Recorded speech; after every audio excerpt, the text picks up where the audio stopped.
to the entertaining Talkin' Sports. What is going on, football fans? Back at it with another New York Giants video. And in this video, we're going to talk about potential draft prospect Yetur Gross-Matos from Penn State, who's an edge rusher. He's a guy that I've really had my eye on now for a few months. He's moved up and down mocks, but he's generally in the first round, whether it be mid-first round, late first round. So most people would say we're probably not going to get this guy. The first thing I'll say is you never know come draft time, and we're still very early in the process. We don't know what's going to happen in the combine. We don't know any of that. And the reason I made this video is because I do think he fits what the Giants are looking for in terms of a defensive prospect. And I'm going to get into my reasoning as to why. I also am very impressed with him as a person, him as an individual. Some of the things he's had to overcome in his life are incredible. Obviously they're terrible tragedies, and I'll get into that as well. But yeah, he's a player that I really like personally. I think he's a player that the New York Giants may very well have their eye on,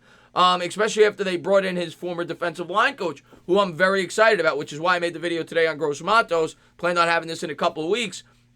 But yeah, I think he's certainly a guy to keep an eye on, even though he's being mocked in the 15 to 20 range, because you have to factor a few things in. One, the Giants could trade down. That's certainly a possibility. They're picking in that little area there, because I don't think first and second's trading down. The Lions or Giants are prime candidates to trade down if a team is looking to move up to get a quarterback. And there are potential candidates at 6 with the Chargers, 7 with the Panthers, 12 with the Raiders. The Raiders, of course, have multiple picks at 12 and 20. And let's just say the Giants acquired those 2 picks. They certainly could draft them. The other thing I'll mention is who knows how he's going to do at the Combine. He could skyrocket, and the Giants could potentially be interested in him at 4.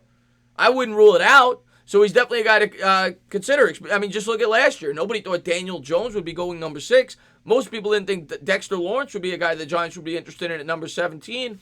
The Giants are going to take players that they think fit their system. And not even system. They don't have a system. That's what's so attractive about this player, because he could fit anything. And that's exactly what Joe Judge is looking for. And we all know Dave Gettleman is just going to draft players that he wants. He did it with Saquon Barkley. He did it last year with Daniel Jones.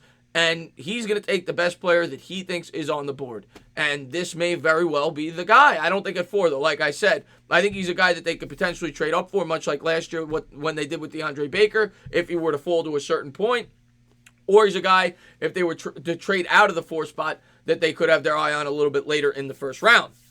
But I wanted to jump into some things about Yetur Gross-Matos. Wanted to start with his stats, show you that, and then we'll get into some further details. First thing we're going to pull up for Yetur Gross-Matos, who, by the way, stands at 6'5", 264 pounds. Now, one of the knocks on him, he's a little slim, and when you look at the highlights, you can definitely see it. He's very trim. A lot of people think he needs to put on more muscle mass to be more successful at the NFL level, and that reminds me of a prospect from last year's draft, Josh Allen, who was a player I really liked. Now, Josh Allen added that muscle mass over his junior to senior season, or sophomore to junior season. I forget when he left in his junior or senior year.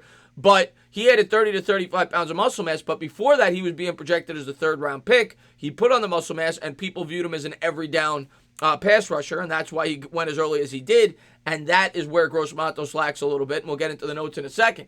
As far as his stats goes, he played for 3 years at Penn State before committing to the NFL draft this year after his junior season. And the last 2 years, he really took off. He went up mock drafts going into the year because his sophomore year, he had 8 sacks with 54 combined tackles. This year, he had 9.5 sacks with 40 combined tackles. So he continued to ascend his sack numbers and impress scouts. And like I said, we'll get into the pros and cons, and then we'll get into that story, which I think tells you a lot about his character and some of the things he's had to go through in his life and overcome adversity.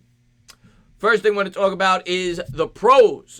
This was off a scout from Pro Football Network. He said, because of his freak athleticism, and if I'm being fair, I don't know if he has freak athleticism. He's certainly incredibly athletic. Freak athleticism to me is Jason Pierre-Paul. I don't know if he's on that level. I don't know if you're going to see him doing backflips with his pads on like he did at the Combine and JPP, but this guy is certainly very athletic. A play is never out of his reach. Has made plenty of nearly impossible tackle attempts. Relentless backside pursuit that enables him to surprise ball carriers for minimal gains.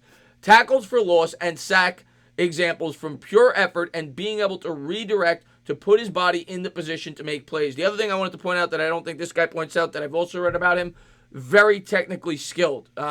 He definitely has a lot of that to his game. Schemes that are designed to attack the perimeter or place him in a bind are quickly brought to a halt because of his awareness and length. Has experience on both sides of the defense with his hand in the dirt or from the stand-up position. And that is where I think that the New York Giants could definitely be interested in him. I mean, obviously they brought in his D-line coach, which prompted me to do this video, but that's the attraction for me potentially with the New York Giants, because obviously Joe Judge has said for a while now he wants players that could do everything. That's what this guy represents. He's had experience both as a 3-4 and a 4-3 lineman, which this later goes on to say. Possesses the skill set and athleticism to become an outside linebacker in a 3-4 defense or a weak side defensive end in a 4-3 front. So that is why I wanted to make a video on him for a while now. I think he fits what Joe Judge is looking for. He's versatile, and he's just a very good football player. Next up, we're going to talk about the cons from the same scout. The cons. The frame is still continuing to mature, but is severely lean throughout presently. Thin hips, legs, and lack of girth shows up in many phases of the game. Physical, but the necessary strength in order to complete some tasks in not currently in the tank due to the lack of mass. Play strength is at a severe disadvantage in some circumstances where he's forced to accept defeat. And that's, something that he will need to work on at the NFL level if he wants to be an every down pass rusher. I suppose he could be a situational pass rusher, but he probably needs to add 15, 20 pounds of muscle if he wants to be a guy that could play every down or add more, muscle mass. That is the con, and I've read a couple of other cons as well, but that was the main one that I dug up. But I still really like Yetur Gross-Matos. I think he's a very, very good player, and at the right price in the draft, like I said, if we were to trade down or, if he ever fell to us at 36 or 37, wherever we're picking, certainly a guy you want to keep an eye on. And don't rule it out. Like I said, you don't know what's going to happen in the combine. You don't know these things yet. He could really impress or he could really disappoint. So we'll have to wait and see. And I want to go over this story, guys. This is an incredible, this is a really sad story. I actually watched the video. It was on ESPN of Gross-Matos and some of the things he had to go throughout his life. It's incredibly sad, but I think it shows you, a character trait of his as an individual, his ability to overcome adversity. And I think that's an incredibly, attractive feature of this prospect. When Gross-Matos was 2 years old, his father, Michael Gross, drowned in an accident after Yetur had fallen underwater during a boating trip. And, I watched the video. Him, his mother, his father, his family went out on the boat. He fell into the water as a 2-year-old child. His dad jumped into the water and some way, shape, or form ended up drowning because he saved his child's life. And that alone is something that could affect someone, someone's life for the rest of their days.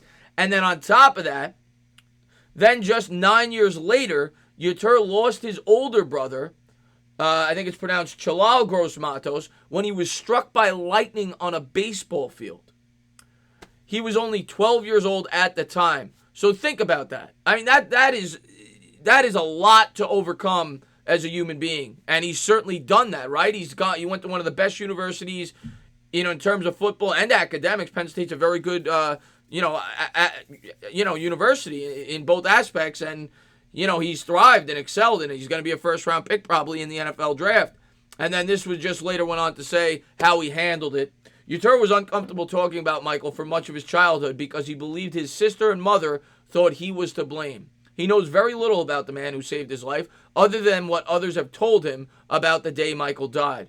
I just know if he didn't jump into the water to save me, I wouldn't be here right now, he says. I'm still breathing because of him. I definitely see it as a sacrifice, and I'm eternally grateful. And, and that's a horrible story, but this guy's a really good football prospect, and he's a really good guy. Everything you read and see, and when you listen to him in interviews, I've watched several interviews about him, he's a guy that I would want on my football team. I think he's a guy that could be a leader. I really like him. I just don't know if he's in the cards at number 4, and I don't think he'll be there at 37. Something would have to happen in terms of him having a great combine or a horrible combine for him to fall to either spot. Or the Giants would have to look to trade down out of the 4th pick or trade back up from the top end of the 2nd round. But a guy you definitely want to keep an eye on, a guy that I think is very possible for the New York Giants under the right circumstance because he fits what Joe Judge wants to do. He's not strictly one or the other. He could play both in the 3-4 and the 4-3. And it seems as if Joe Judge wants high character guys and people he's familiar with. Probably both coaches and players, which is why the McCourty rumors have come out. But we'll have to wait and see. They brought on his D-line coach. Matos could fit the gig. I mean, who better to coach him than his former coach? We'll have to wait and see. But keep your eye on Gross-Matos. I think it's possible that he could end up a New York Giant. As always, if you like what you watch, please subscribe. Drop a comment. Maybe give me a little thumbs up. Cheers.